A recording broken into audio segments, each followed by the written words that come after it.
ప్రేమ్ సాగర్ రావు గారు ఉన్నారు, అటువైపు అయినా గడ్డం వంశీ ఎంపీ గారు ఉన్నారు, లేకపోతే వివేక్ వెంకటస్వామి గారు ఉన్నారు.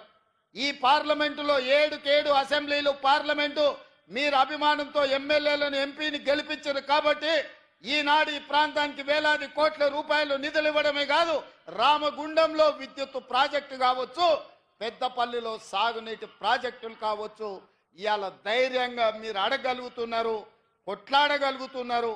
మాతో చెయ్యి బట్టి సంతకం పెట్టించి మీ శ్రీధర్ బాబు గారు పనులు చేయించగలుగుతున్నాడు. ఇది ప్రజా విజయం, ఇది ప్రజా పాలన, ఇది ప్రజా ప్రభుత్వం. నేను అడుగుతున్నా, భానుప్రసాదరావు గారు ఎమ్మెల్సీ గారు, ఇక్కడ పార్కు లేదు, పార్కు కావాలన్నాడు, స్టేడియం లేదు, స్టేడియం కావాలన్నాడు. ఈ ప్రాంత అభివృద్ధి కోసం నిధులు ఇవ్వాలి అని నాకు నివేదికలు ఇచ్చిండ్రు. చాలా మంది ఎమ్మెల్యేలు ఎమ్మెల్సీలు అందరూ ఇన్ని నిధులు ఇచ్చినా మళ్ళీ ఇన్ని విజ్ఞాపన పత్రాలు తెచ్చిర్రు ఇంకా కావాలి అని. కాయలు కాసే చెట్టుకే రాళ్ల దెబ్బలు ఉంటాయి. పెట్టించేవాడు ఉంటే పెడతామంటే ముందుకు వస్తారు, కొడతామంటే దూరం పోతారు. ఇవాళ మనం పెడతాం అంటున్నాం కాబట్టి, వడ్డిస్తాం అంటున్నాం కాబట్టి మీరందరూ దగ్గరకు వచ్చిండ్రు, ఈ వినతి పత్రాలు ఇచ్చిండ్రు.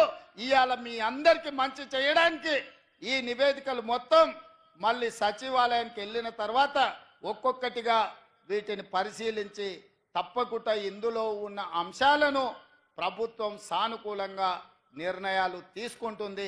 ఇచ్చిన నివేదికలు ఇవి చదివితే రేపు ఉదయం దాకా ఇవే చదవాల్సి వస్తుంది కాబట్టి మొత్తంగా గుత్తగా మీకు ఒకటే మాట ఇస్తున్నా, మిత్రులు ఇచ్చిన నివేదికలన్నీ కూడా మా అధికారులకు, మా చీఫ్ సెక్రటరీ గారికి ఇచ్చి పెద్దపల్లి ఉమ్మడి జిల్లాకు, పెద్దపల్లి పార్లమెంటు నియోజకవర్గానికి కావలసిన నిధులను ఇచ్చే బాధ్యత ప్రేమ్ సాగర్ రావు గారు. సత్యనారాయణ స్వామి మా టెంపుల్ కూడా నిధులు కావాలన్నాడు. మా బట్టి గారికి నేను సూచన చేస్తున్నా, సాగర్ అన్న పెద్దగా అడిగింది లేదు కాబట్టి ఖచ్చితంగా ఎంతో కొంత మనం దేవుడికి నిధులు ఇవ్వాల్సిందే. ఎందుకంటే ఆయన ఏం పెద్దగా అడిగే టైప్ కాదు. ఆదిలాబాద్ దత్తత తీసుకోమన్నాడు. తప్పకుండా తుమ్మిడిహెట్టి దగ్గర సాగునీటి ప్రాజెక్టు కట్టించి గోదావరి జలాలను తరలించి ఆదిలాబాద్తో పాటు కరీంనగర్ జిల్లాను కూడా అభివృద్ధి పదం వైపు నడిపించే కార్యక్రమాలు ఉత్తమ్ కుమార్ రెడ్డి గారు తీసుకోబోతున్నారు. ఇవాళ మిత్రులారా, ఇవన్నీ పనులు జరుగుతున్నాయి. ఇవన్నీ ఈరోజు మనం ఇక్కడ కూర్చొని మాట్లాడుకుంటున్నాం.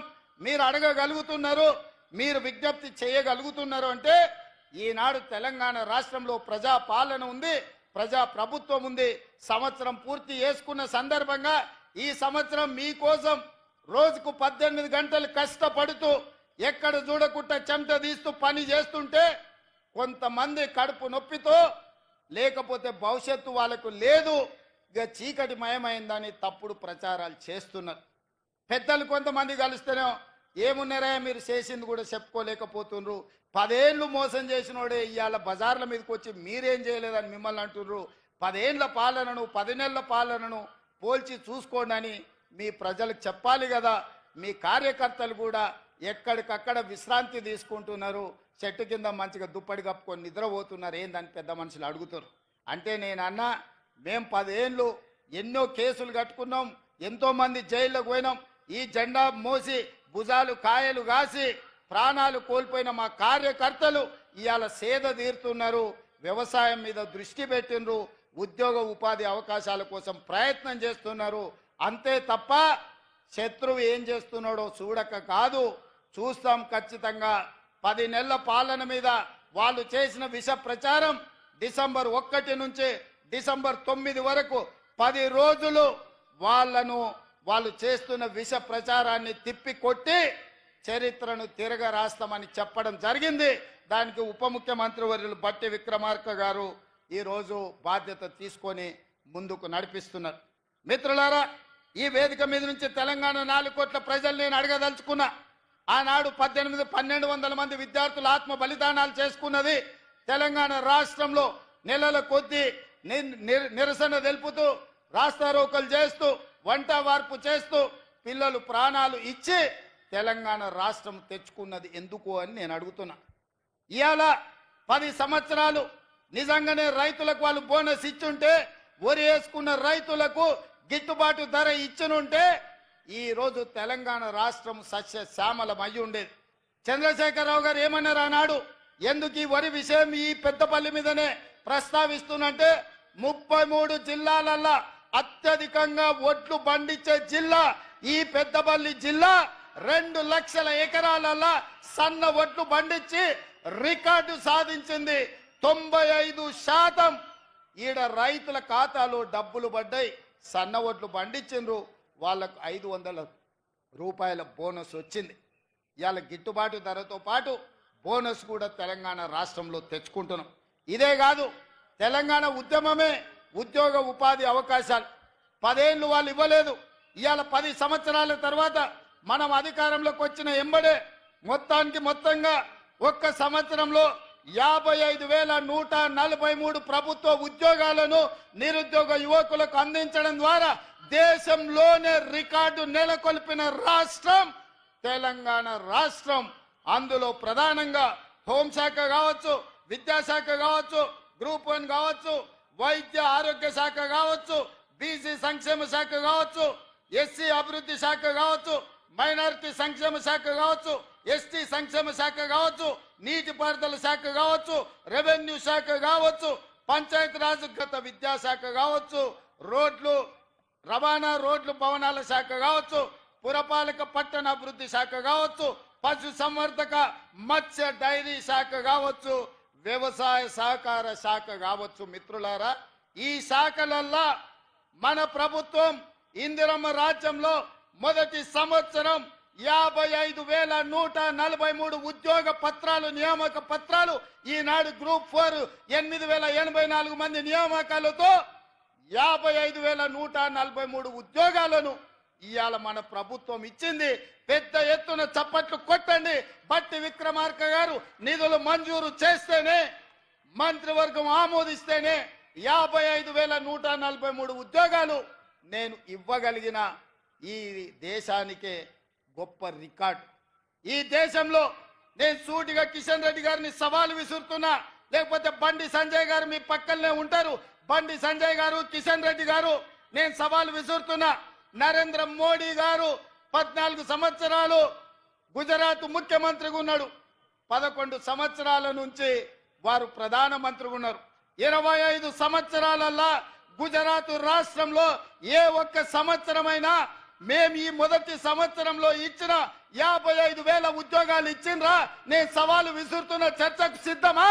మేము వస్తాం గుజరాత్. మా నిరుద్యోగ యువకుల్ని తీసుకొని మీ ప్రభుత్వంతో అధికారిక కార్యక్రమం పెట్టండి, లేదా మీ నాయకుడు నరేంద్ర మోడీని తెలంగాణకు ఆహ్వానిస్తున్నాం, ప్రత్యేక విమానం ఏర్పాటు చేస్తాం, వారి రమ్మనుండ్రి, సచివాలయంలో చర్చ పెడదాం. ఈ వివరాలన్నిటినీ నరేంద్ర మోడీ ప్రధానమంత్రికి ఇస్తాం. 55,143 ప్రభుత్వ ఉద్యోగాలు ఇచ్చిన మాట నిలబెట్టుకున్న పార్టీ కాంగ్రెస్ పార్టీ, సోనియమ్మ గ్యారంటీ. అందుకే ఇవాళ యువ వికాసం కార్యక్రమం తీసుకున్నాం. అందుకే ఇవాళ 8,000 ఉద్యోగాలు పెద్దపల్లి గడ్డ మీద నుంచి నిరుద్యోగ యువకులకు అందించినాం. ఇవాళ ఈ పెద్దపల్లి గడ్డ మీద నుంచి నేను చెప్పదలుచుకున్నా, కాళేశ్వరం కట్టినాం, 1 కోటి ఎకరాలకు నీళ్లు ఇచ్చినామని 1,00,000 కోట్లు దిగమింగిన చంద్రశేఖర్ రావు కూతవేటు దూరంలో కాళేశ్వరం ఉంది. మేడిగడ్డ, సుందిల్లా, అన్నారం కట్టుడేందో కూలుడేందో ఎక్కడుందో తెలియని పరిస్థితి వచ్చింది. వెనకటికి ఎవడో పనిమంతుడంట పందిరేస్తే కుక్కతోక కలిగి కూలిపోయిందంట. ఇవాళ కాళేశ్వరం పరిస్థితి గట్లుంది. 1,02,000 కోట్లు అక్షరాల కాళేశ్వరం ప్రాజెక్టు కోసం 1,02,000 కోట్ల రూపాయల కాంట్రాక్టర్లు మెక్కితే, చంద్రశేఖర్ రావు గారు బుక్కితే కట్టిన కాళేశ్వరం కూలిపోయింది. ఈ వేదిక మీద నుంచి చంద్రశేఖర్ రావు గారిని అడుగుతున్నా, చూపిస్తున్నా. మేం కట్టిన శ్రీశైలం, నాగార్జున సాగర్, అదే విధంగా జూరాల, నెట్టంపాడు, కోయిల్ సాగర్, శ్రీరామ్ సాగర్, ఈ ప్రాజెక్టులన్నిటినీ, శ్రీపాద ఎల్లంపల్లి ప్రాజెక్టులను 50 ఏళ్ళు 60 ఏళ్ల నుంచి పండిత్ జవహర్లాల్ నుంచి మొదలు పెడితే డాక్టర్ వైఎస్ రాజశేఖర రెడ్డి వరకు మేం కట్టిన ప్రాజెక్టులు ఎట్లున్నాయో ఒక్కసారి రా. నువ్వు కట్టిన కాళేశ్వరం ఎట్లుందో, కుప్ప ఎట్లా కూలిపోయిందో ఇవాళ లెక్కలు తీతా మా చంద్రశేఖర్ రావు గారు అని నేను అడుగుతున్నా. ఆయన ఇంట్లో వండుకున్నాడు, ఓ ఇద్దరిని ఊరి మీదకి వదిలేడు. ఊర్లలో అప్పుడప్పుడు బయలుదేయడానికి మైసమ్మకు మనం విడిచిపెడుతుంటాం, తెలుసు కదా. గ్రామాలలో మనం మైసమ్మకి విడిచిపెడుతుంటాం పోతులను. అవి ఊరి మీద పడతాయి, మేస్తాయి, ఎక్కడ పడితే అక్కడ తిరుగుతాయి. అచ్చం అట్లనే మాట్లాడుతున్నారు ఇద్దరు అచ్చోసిన ఆంబోతుల్లాగా. ఏం మాట్లాడుతున్నారో వాళ్ళకి తెలుస్తలే. 10 ఏళ్ళు వాళ్ళు చేసింది ఏంది, 10 నెలల మనం చేసింది ఏందో చర్చ చేద్దామంటే రాళ్ళు ఇసురుతారు, పోయి చెట్లలో దాచుకుంటారు. రావాయి అని అంటే చూసినావా నన్ను గిల్లుతున్నాడు గిచ్చుతున్నాడు అని అంటారు ఇద్దరు. అందుకే ఇవాళ 10 నెలల్లో మనం సాధించిన విజయాలు సంవత్సరం పూర్తి చేసుకుంటున్న సందర్భంలో మనం ఇవాళ చర్చించుకుంటాం. ప్రధానంగా రైతులకు కనీస మద్దతు ధర ఇవ్వడమే కాదు, ఇవాళ ఈ పంట 66 లక్షల ఎకరాలల్లా 1,53,00,000 మెట్రిక్ టన్నుల వడ్లు పండించి ఉమ్మడి 23 జిల్లాలలో ఉమ్మడి ఆంధ్రప్రదేశ్లో కూడా ఇంత వడ్లు ఎప్పుడు పండలేదు. ఇది చరిత్ర, ఇది ఒక గొప్ప రికార్డు. కాళేశ్వరం నుంచి చుక్క నీళ్లు లేకపోయినా వ్యవసాయ శాఖ మంత్రిగా సివిల్ సప్లైస్ మినిస్టర్గా ఉత్తమ్ కుమార్ రెడ్డి గారు ఇవాళ ఈ రికార్డును సాధించను. నేను అడుగుతున్న కేసీఆర్ను, కాళేశ్వరం లేకపోయినా శ్రీపాద ఎల్లంపల్లి, శ్రీరామ్ సాగర్, జూరాలను లేకపోతే మంజిరాను, సింగూరు ప్రాజెక్టుల కింద ఇవాళ ఈ ప్రాజెక్టులు మేము కడితే 1,53,00,000 మెట్రిక్ టన్నుల వడ్లు పండించినాం. కనీస మద్దతు ధర ఇచ్చి కొనుడు కాదు, 500 రూపాయల బోనస్ ఇచ్చినాం. ఈ పెద్దపల్లి రైతాంగాన్ని నేను అడుగుతున్నా, మీ ఖాతాల్లో నిధులు పడలేదా? ఆనాడు ఐకేపీ సెంటర్లు తెరవమంటే చంద్రశేఖరరావు గారు ఇది ప్రభుత్వం వ్యాపారం చేయదు, ప్రభుత్వం వ్యాపార సంస్థ కాదు, ఇప్పటి నుంచి మేము కొనం, ఊరేసుకుంటే మీరు ఊరేసుకున్నట్టే, మీకు మాకు సంబంధం లేదని తెగబడి తెగించి ఆనాడు చంద్రశేఖరరావు చెబితే ఇవాళ నేను చెప్పిన ఇందిరమ్మ రాజ్యం చెప్పింది మీరు వడ్లు పండించండి, సన్నాలు పండించండి, కనీస మద్దతు ధరతో పాటు 500 రూపాయల బోనస్ ఇస్తాం, పండించండి అన్నాం. 5 రోజుల్లో మీ ఖాతాల మద్దతు ధరతో పాటు బోనస్ మీ ఖాతాలలో పడతలేదా? రైతాంగమా, మీరు ఆలోచన చెయ్యండి. వారు ఎగ్గొట్టిన రైతు బంధు ముఖ్యమంత్రి అయిన ఎంబడే 7,625 కోట్ల రూపాయలు మా ప్రభుత్వం వచ్చిన మొదటి విడతలోనే 7,625 కోట్లు రైతు బంధు మీ ఖాతాలు వేసింది మా ప్రభుత్వం, మన ప్రభుత్వం కాదా? ఇవాళ రైతు రుణమాఫీ 25,35,000 మంది రైతులకు 21,000 కోట్ల రూపాయలు 10 నెలల్లోనే మన ప్రభుత్వం 21,000 కోట్ల రూపాయల రైతు రుణమాఫీ 2 లక్షల వరకు చేసి చరిత్రను తిరగరాసిన చరిత్ర తెలంగాణ రాష్ట్ర ప్రభుత్వాన్ని. నేను సూటిగా సవాలు విసురుతున్నా, ఏ రాష్ట్రమైనా ఏ ముఖ్యమంత్రి అయినా, ఈ దేశ ప్రధానమంత్రి నరేంద్ర మోడీ అయినా నేను సవాలు విసురుతున్నా, నీ గుజరాత్ రాష్ట్రంలో రైతుకు రుణమాఫీ చేసినవా? ఒకవేళ చేస్తే ఎంతో చేసినావో లెక్కలు దిగి మొదటి సంవత్సరంలో 25,35,000 రైతులకు 21,000 కోట్ల రూపాయలు రైతు రుణమాఫీ చేసి ఈ దేశ చరిత్రనే తిరగరాసిన చరిత్ర తెలంగాణ రాష్ట్ర ప్రభుత్వాన్ని. నేను సవాలు విసురుతున్నా, ఎవరు చర్చకు వస్తారో రాండి. అదేవిధంగా ఆడబిడ్డలు, మా కొండా సురేఖ, మా సీతక్క లేరు, మహిళలు, డ్వాక్రా సంఘాలు, స్వయం సహాయక బృందాలు, వాళ్ళని 10 సంవత్సరాలు రాసి రంపాన పెట్టారు. వాళ్ళని కనీసం మర్యాద కూడా ఇయ్యలే, వాళ్ళు ఎట్లున్నారో చూడలే. ఆడబిడ్డల అవమానంతో కుంగిపోతుంటే సోనియమ్మ నాయకత్వంలో మన ప్రభుత్వం వచ్చిన తర్వాత స్వయం సహాయక సంఘాలన్నిటిని కూడా పునరుద్ధరించినాం. నేను నడుచుకుంటూ పోతే వేలాది మంది మా అక్కలు, మా ఆడబిడ్డలు వెనకాల ఉండి చప్పట్లు కొడుతుంటే వాళ్ళ కళ్ళల్లో ఆనందం చూస్తుంటే నాకు కడుపు నిండిపోయింది. రాత్రికి భోజనం చేయాల్సిన అవసరం కూడా లేనంత సంతోషం కలిగింది. ఎందుకంటే ఆడబిడ్డల కళ్ళల్లో ఆ సంతోషం చాలా సంవత్సరాల తర్వాత నా కళ్ళకు కనిపించింది.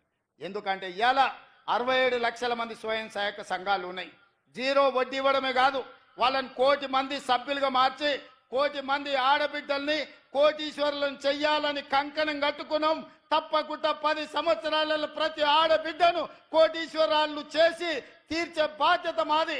ఆనాడు ఆడబిడ్డలను లక్షాధికారులను చేస్తామని చెప్పిండు వైఎస్ రాజశేఖర రెడ్డి గారు. ఆడబిడ్డలని లక్షాధికారులను ఆనాడు చేసినాం. ఈనాడు పెద్దపల్లి గడ్డ మీద నుంచి మేము మాటిస్తున్నాం, మా మంత్రివర్గం అంతా ఆడబిడ్డల్ని 1 కోటి మందిని కోటీశ్వరులను చేసే వరకు విశ్రమించేదే లేదు.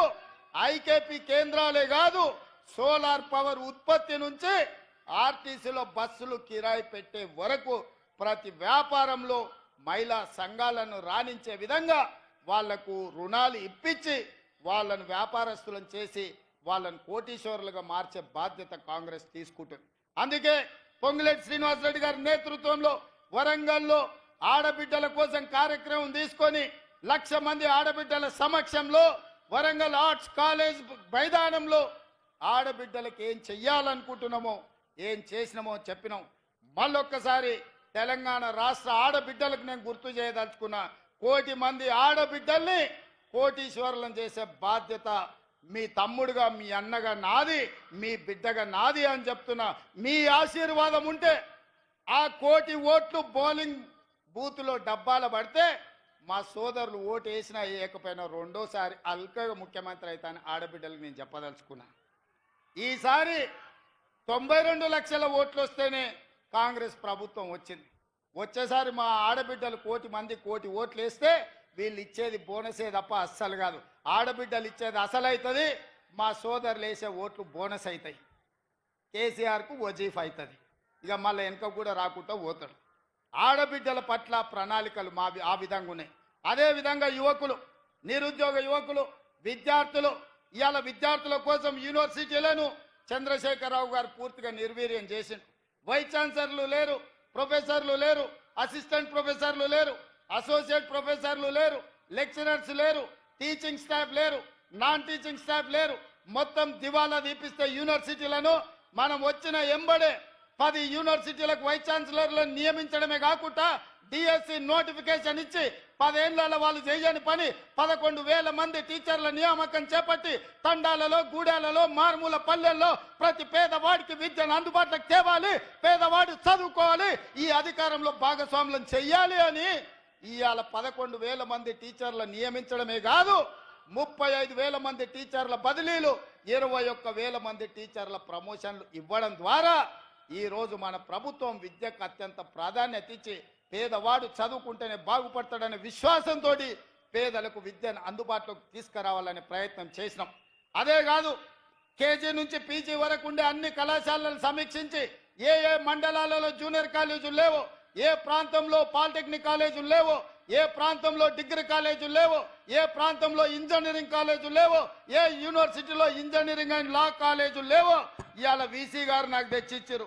ఒక లా కాలేజ్, ఒక ఇంజనీరింగ్ కాలేజ్ కావాలా మా శాతవాహన యూనివర్సిటీ కానీ తప్పకుండా ఉమ్మడి కరీంనగర్ జిల్లాలో ఉన్న శాతవాహన యూనివర్సిటీకి ఓ ఇంజనీరింగ్ కాలేజ్, ఓ లా కాలేజీని ఇచ్చే బాధ్యత మన ప్రభుత్వం తీసుకుంటుంది అని చెప్పి నేను ఈ వేదిక మీద నుంచి చెప్తున్నా. ఎందుకంటే పేదవాడు చదువుకున్నప్పుడే భవిష్యత్తు ఉంటుంది. పేదవాడికి ఉద్యోగమో ఉపాధి వస్తే ఒక తరం బాగుపడుతుంది. ఆ తరం బాగుపడితే భవిష్యత్ తరాలకు వాళ్ళు ఆదర్శంగా ఉంటారు. ఆనాడు కాక వెంకటస్వామి గారు కష్టపడి గుడిసెల వెంకటస్వామిగా పేరు రాణించి వారు రాజకీయాలలో, వ్యాపారంలో రాణించడం వల్ల ఇవాళ వివేక్ వెంకటస్వామి గారు ఒక టీవీ ఛానల్కు ఒక పెద్ద పరిశ్రమకు యజమాని అయిండు. ఇవాళ వంశీ పార్లమెంట్ సభ్యుడైండు. ఆ కుటుంబంలో వెంకటస్వామి గారు కష్టపడి పైకి తెస్తే ఇవాళ వివేక్, వినోద్, వంశీ ప్రయోజకులై తెలంగాణ రాష్ట్రానికి ఆదర్శంగా నిలబడ్డారు. ఎందుకు ఉదాహరణ చెప్తున్నంటే ఒక్క కుటుంబంలో ఒక్క వ్యక్తి ప్రయోజకుడైతే భవిష్యత్ తరాలన్నీ బాగుపడతాయి.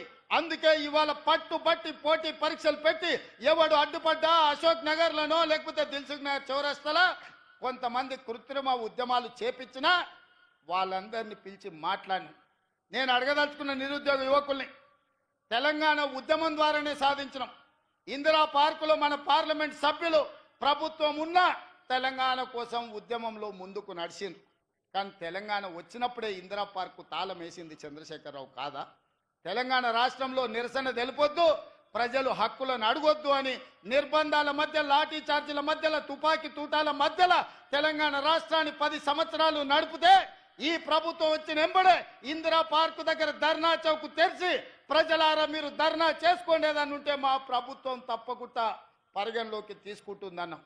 ఆనాడు ఎవరైనా ధర్నా చేస్తే అడిగేవాడు ఉండేనా? ఈనాడు ధర్నా చేస్తే గాంధీ భవన్లో మా పిసిసి అధ్యక్షుడు మహేష్ గౌడ్ అందరిని పిలిపించి ఇందిరా పార్క్ దగ్గరను అశోక్ నగర్ చౌరస్తల్లో ధర్నాలు చేసిన విద్యార్థులను పిలిచి కూర్చోబెట్టి మాట్లాడిండా లేదా ఒక్కసారి ఆలోచన చేయండి. ఇవన్నీ ఎందుకు జరుగుతున్నాయంటే ఇందిరమ్మ రాజ్యం ఉంది, పేదోళ్ళ గురించి ఆలోచన చేసేవాడు ఉన్నాడు కాబట్టే ఇవాళ ఎవరైనా అశోక్ నగర్ చౌరస్తాల్లో, దిల్సుఖ్నగర్ చౌరస్తాల్లో, ఇందిరా పార్కుల్లో, ధర్నా చౌకుల్లో ధర్నాలు చేస్తే, నిరసన తెలిపితే మా పార్టీ కార్యాలయానికి పిలిపించి పార్టీ అధ్యక్షుడు వాళ్ళతో చర్చించి ఆ సమస్యలు ప్రభుత్వం దృష్టికి తెస్తున్నారు. అదేవిధంగా జ్యోతిరావు ఆయన ప్రగతి భవన్ గడి నిర్మించుకున్నాడు. మేము దాన్ని ప్రజాభవన్గా మార్చి ప్రజలకు స్వాగతం పలుకుతున్నాం. అక్కడ ప్రతి వారం 2 రోజులు పెద్దలు డాక్టర్ చిన్నారెడ్డి గారు ఉండి వచ్చిన ప్రతి ఫిర్యాదును తీసుకొని ఈరోజు వాటిని పరిష్కరిస్తున్నాం. ఒకప్పుడు దొరలకు మాత్రమే, పెట్టుబడిదారులకు మాత్రమే అనుమతి ఉన్న ప్రగతి భవన్ ఆ గడి ఇవాళ పేదోళ్ళు ఎక్కడ అంటే అక్కడ తిరిగే స్వేచ్ఛ వచ్చింది. వాళ్ళు విజ్ఞప్తులు ఇచ్చే మా చిన్నారెడ్డి గారు తెలంగాణ ఉద్యమకారుడు వాటిని పరిష్కరించే బాధ్యత తీసుకున్నాడు. తెలంగాణ రాష్ట్రంలో 10 ఏళ్ళు వాళ్ళు చెయ్యలేంది 10 నెలల్లో మనం చేసింది. ప్రమాణ స్వీకారం రోజే అక్కడ ఉన్న ముళ్ళ కంచెలను, అక్కడ ఉండే గోడల్ని బద్దలు కొట్టిన మాట నిజం కాదా? పేద ప్రజలకు ప్రవేశం అనుమతి ఇచ్చిన మాట నిజం కాదా? మీరు ఆలోచన చెయ్యండి. అదేవిధంగా ఈరోజు ఫీజు రియంబర్స్మెంట్ ఒక పద్ధతిలో పరిష్కరించుకుంటూ వస్తున్నాం. ఈ రాష్ట్రంలో diet charges, cosmetic charges SC, ST, BC, minority హాస్టళ్లలో, కస్తూర్బా హాస్టళ్లలో ఉన్న పేద విద్యార్థులకు 10 సంవత్సరాలైన డైట్ ఛార్జెస్ పెంచలేదు. మేము ఆలోచన చేసి పేదోళ్ళ పిల్లలు మా పిల్లలే, ఆ పిల్లలు బాగుండాలంటే డైట్ ఛార్జెస్ పెంచాలని ఒక్క సంతకంతో 40% అదనంగా డైట్ ఛార్జెస్ పెంచడమే కాదు, కాస్మెటిక్ ఛార్జెస్ కోసం ఆడబిడ్డల అమ్మ కోసం, నాయన కోసం ఎదురు చూడొద్దు, వాళ్ళు కష్టపడొద్దు అని కాస్మెటిక్ ఛార్జెస్ 40% పెంచి పేదోళ్ళ బిడ్డల్ని మా బిడ్డలుగా భావించి ఆ బిడ్డలకు కష్టం రాకూడదు, నిధులు ఆగకూడదు అని ఈ ప్రభుత్వం నిర్ణయం తీసుకున్న మాట వాస్తవం కాదా? ఇవాళ ఆ పేదోళ్ళ బిడ్డలకు మేము నిర్ణయం తీసుకుంటున్నామంటే ఈ ప్రభుత్వం ఉండబట్టే కదా. ఇవన్నీ చంద్రశేఖరరావు చేసుంటే, చంద్రశేఖరరావు పరిష్కరించుంటే, ఈరోజు ఆర్టీసీలో ఆడబిడ్డలకు ఉచిత బస్సు ఇచ్చుంటే, పేదోళ్లకు 200 యూనిట్లు ఉచితంగా విద్యుత్ ఇచ్చుంటే, రాజీవ్ ఆరోగ్యశ్రీ ద్వారా 10 లక్షల రూపాయలు ఉచితంగా అందించుంటే, ఇవన్నీ మాకు చేసే అవకాశమే కలిసి నియామకాలు చేపట్టినుంటే మాకెందుకు వస్తుండేనాయా? మీ కవితమ్మ ఎంపీకి ఓడిపోతే 3 నెలల ఎమ్మెల్సీ చేశారు. మీ వినోద్రావు ఈయనే ఉంటాడు కదా దొర, వినోద్రావుని ఎంపీగా బండకేసి కొడితే ఎంబడే ప్రణాళిక బోర్డు వైస్ చైర్మన్గా ఇచ్చారు. హరీష్ రావు మంత్రి అయిండు, కేటీఆర్ మంత్రి అయిండు, సంతోష్ రావు రాజ్యసభ అయిండు. మీకు అందరికీ ఉద్యోగాలు ఆగమేఘాల మీద వచ్చినాయి కదా. మరి ఈ నోటిఫికేషన్లు ఇస్తే 10 ఏళ్ల వరకు ఎందుకు వీళ్ళకు నియామక పత్రాలు ఇవ్వలేదని నేను అడుగుతున్న తెలంగాణ సమాజాన్ని, ఉద్యమకారులను, విద్యార్థులను, నిరుద్యోగ యువకులను. తెలంగాణ రాష్ట్రం కోసం 1200 మంది బిడ్డలు చచ్చిపోయింది. ఒక కుటుంబంలో ఒక ముఖ్యమంత్రిని, ఒక మంత్రిని, ఒక ఆర్థిక మంత్రిని, ఓ రాజ్యసభ, ఓ లోక్సభ, ఓ ఎమ్మెల్సీ, వాళ్ళ చుట్టపోళ్ళందరికీ ఉద్యోగాల కోసం ఈ పిల్లలు ఆత్మ బలిదానాలు చేసుకున్నారా? లేకపోతే తెలంగాణ రైతాంగానికి గిట్టుబాటు ధర ఉండాలి, బోనస్ ఉండాలి అని తెలంగాణ సాధించుకున్నారా? ఆలోచన చేయండి. వాళ్ళ పిల్లలకు ఉద్యోగాలు ఉండాలి, వాళ్ళ పిల్లలు భద్రంగా ఉండాలి, కడుపు నిండా తినాలి, కంటి నిండా నిద్రపోవాలనా?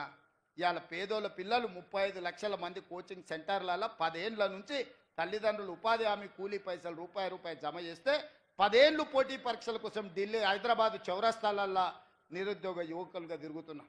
21 ఏళ్ళు వచ్చినోడు ఉద్యోగం కోసం ప్రయత్నం చేస్తే ఈ 10 ఏళ్ళు 35 ఏళ్ళకు వచ్చిరు. వాళ్ళు 21 నుంచి 35 ఏళ్ళే అత్యంత కీలకమైన వయసు ఏ యువకుడికైనా. ఆ వయసే నిర్వీర్యం అయిపోయిన తర్వాత వాడు ఎందుకు పనికొస్తాడు? ఒక్కసారి ఆలోచన చేయండి.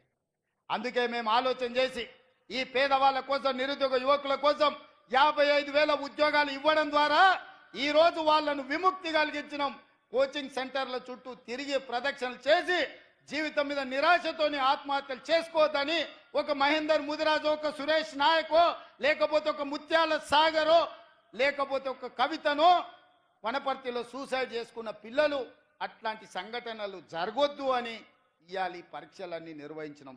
ఇందుకోసం తెలంగాణ రాష్ట్రం తెచ్చుకున్నామో ఒకసారి ఆలోచన చేయండి మిత్రులారా. కేవలం ఒక కుటుంబం కోసం 4 కోట్ల ప్రజలు ఉద్యమ బాట బట్టి, వందలాది మంది విద్యార్థులు ఆత్మ బలిదానాలు చేసుకొని, లక్షలాది మంది అక్రమ కేసులు ఎదుర్కొని, నిరసన ద్వారా, రాస్తా రోకల ద్వారా, ఉద్యమాల ద్వారా, బంధుల ద్వారా తెలంగాణ రాష్ట్రం ఎందుకోసం తెచ్చుకున్నారు? ఒక కుటుంబాన్ని అందలం ఎక్కించడానికా, లేకపోతే 4 కోట్ల తెలంగాణ ప్రజలు బాగుపడడానిక? ఒక్కసారి ఆలోచన చేయండి. ఇవాళ వాళ్ళ బాధ ఏందో నాకు అర్థమైతలేదు, వాళ్ళ దుఃఖానికి కారణం ఏందో నాకు అర్థం కావట్లేదు. పొద్దున్న లేతే ఒకటే ఏడుపు శాపనార్థాలు, ఇట్లా కాదు అట్లా, అట్లా కాదు ఇట్లా అని. 10 ఏళ్ళు మీరే ఉన్నారు కదా, మీకు ఇంత తెలివితేటలు ఉంటే ఓటు చేయొద్దు అన్నాడు. 80,000 పుస్తకాలు చదివిన అపర మేధావులే మీరైతే ఈ రైతుల సమస్య మీకు తెలవలేదా? ఆడబిడ్డల బాధ మీకు చేరలేదా? మా నిరుద్యోగ యువకుల యొక్క కష్టం మీకు అర్థం కాలేదా? అర్థమైనా మీ కుటుంబం పంచపక్ష పరమాణాలతో తింటూ, మా ప్రాణాలతో చెలగాట మాడుతూ, మా విద్యార్థులను బలి తీసుకుంటూ, మా రైతులను ఆత్మహత్యలకు ఉరిగొల్పుతూ మీరు అనుభవించిన మాట వాస్తవం కాదా? ఓపిక లేదా? 5 ఏళ్ల కోసం ప్రజలు తీర్పిచ్చారు, 5 ఏళ్ల కోసం ఈ ప్రభుత్వాన్ని ఇచ్చారు.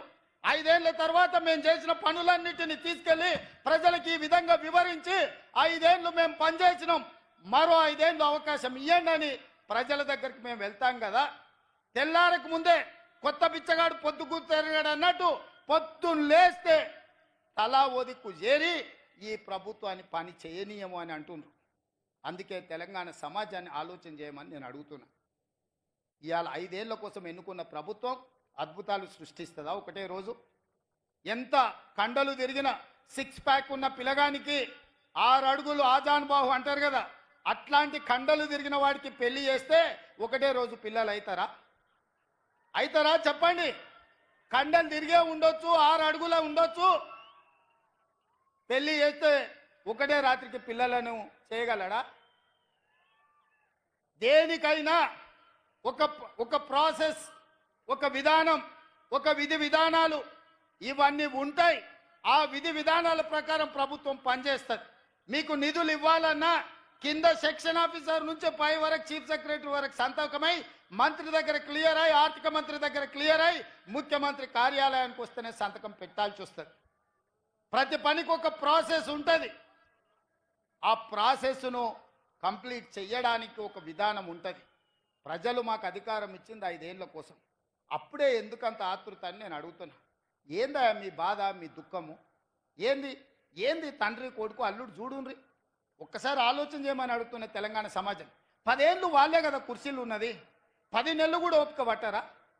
మేమేమో అల్లాటప్పకు వచ్చినామా, అడుక్కొని వచ్చినామా? ప్రజలు ఆశీర్వాదిస్తూ వచ్చి కుర్చీలో కూర్చున్నాం కదా.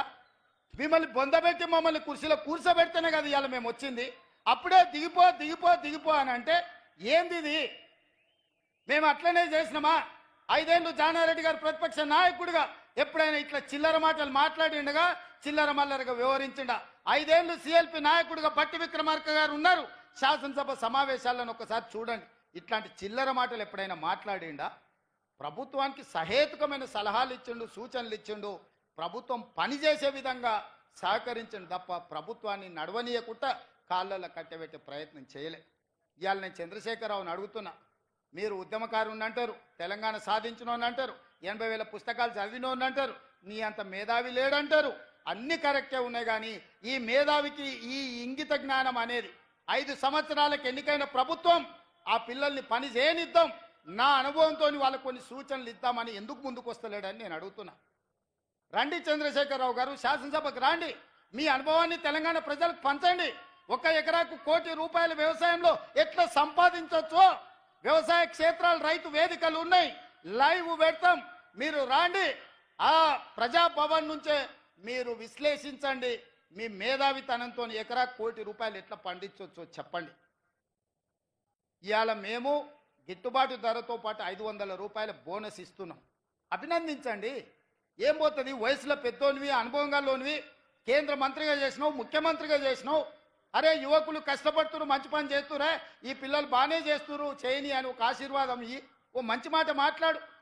వరంగల్ ఎయిర్పోర్ట్ తేలే, కొత్తగూడెంలో ఎయిర్పోర్ట్ తేలే, రామగుండంలో ఎయిర్పోర్ట్ తేలే, ఆదిలాబాద్లో ఎయిర్పోర్ట్ తేలే, ఆ పెద్దపల్లిలో బస్ డిపో ఇవ్వలే, ములుగు జిల్లాలో బస్ డిపో ఇవ్వలే. ఇవాళ మేమందరం కష్టపడి పొన్నం ప్రభాకర్ గారు చెప్తే, విచారణ చెప్తే ఇవాళ పెద్దపల్లికి బస్ డిపో ఇచ్చినాం, రేపు రామగుండంలో ఎయిర్పోర్ట్ తీసుకొస్తాం. అభినందించయ్యా, నీ గౌరవం పెరుగుద్ది, నీ తురాయం ఊసిపోదు, నీ కిరీటం ఏం పడిపోదు. 10 ఏళ్ళైనా ఇవాళ హైదరాబాద్లో ఎయిర్పోర్ట్ అన్నాడు వైఎస్ రాజశేఖర రెడ్డి కట్టాడు. 10 ఏళ్ళు నువ్వు ఒక్క ఎయిర్పోర్ట్ అన్న తెచ్చినవా, తేవాలన్న ఆలోచన చేసినవా? ఆనాడే రామగుండంలో ఎయిర్పోర్ట్కు అన్ని వసతులు ఉండే, ఆదిలాబాదులు ఉండే, వరంగల్ ఎయిర్పోర్ట్ ఉండే, ఉమ్మడి రాష్ట్రంలో మూతబడ్డాయి. తెలంగాణ వచ్చినప్పుడే చంద్రశేఖరరావు గారు అవి తెరిచి ఉండాల్సి తెరవలేదు. ఇవాళ కేంద్రంతో కొట్లాడి 4 ఎయిర్పోర్ట్లు అదనంగా తెలంగాణకు తేవడానికి ఇవాళ మేము పట్టుబట్టి సాధిస్తున్నాం. అవన్నీ ప్రగతి పథంలో నడుస్తున్నాయి. నువ్వు ఆదిలాబాద్, నువ్వు ఇవాళ పెద్దపల్లిలో బస్ డిపో, ములుగు జిల్లాలో బస్ డిపో కూడా ఇవ్వలేదు. ఇంతకంటే దుర్మార్గం ఉంటుందా? ఇవాళ నా దృష్టికి రాగానే 15 ఏళ్లలో ఒక్క బస్ డిపో కూడా ఇవ్వలే. మొట్టమొదటి బస్ డిపో ఈ 15 ఏళ్లలో ఈరోజు పెద్దపల్లికి పూర్తి స్థాయి బస్ డిపో ఇచ్చినాం. ఇది కాంగ్రెస్ పార్టీ విధానం. ఇవాళ బస్ డిపోలే కాదు, ఎయిర్పోర్టులు కూడా మీ కూతవేటు దూరంలో వస్తున్నాయి అంటే ఈ ప్రజా పాలనతోనే సాధ్యమైంది మిత్రులారా. అందుకే ఈరోజు రైతులు